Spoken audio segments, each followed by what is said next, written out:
Hi hello दोस्तों, नमस्कार, प्रणाम। आप सब कैसे हैं? उम्मीद है कि आप सब अच्छे हैं। आप लोग के साथ एक तिलक गीत लेकर आए हूँ। अच्छा लगे तो कमेंट सब्सक्राइब शेयर कीजिएगा, ज़्यादा से ज़्यादा सपोर्ट कीजिएगा। हम तया गन पोतले रहनी पियरी माटी से, सरवसले धांगे राती में। हम तया गन पोतले रहनी पियरी माटी से, सरवसले धांगे राती में। धांग दिहल से राती में हो, धांग दिहले राती में, धांग दिहले राती में हो, धांग दिहले राती में।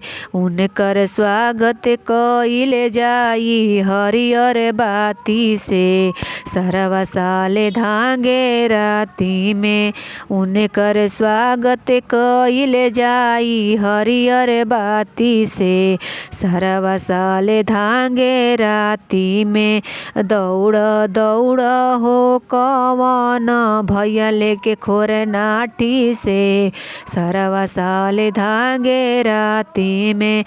दौड़ दौड़ हो कवन भैया खोर नाठी ले, सरवा साले धांगे राती में। उनकर बहिनी परैली आज के राती में, सरवा साले धांगे राती में। उनकर बहिनी परैली आज के राती में, सरवा साले धांगे राती में। सेटवा न लियले सरवा करे रंग बाजी, सेटवा न लियले सरवा करे रंग बाजी। सेटवा न चढ़वले सरवा करे गुंडा बाजी, सेटवा न चढ़वले सरवा करे गुंडा बाजी।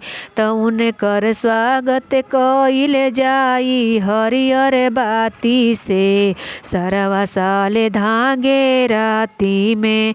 उनकर स्वागत कइले जाई हरियर बाती से, सरवा साले धांगे राती में।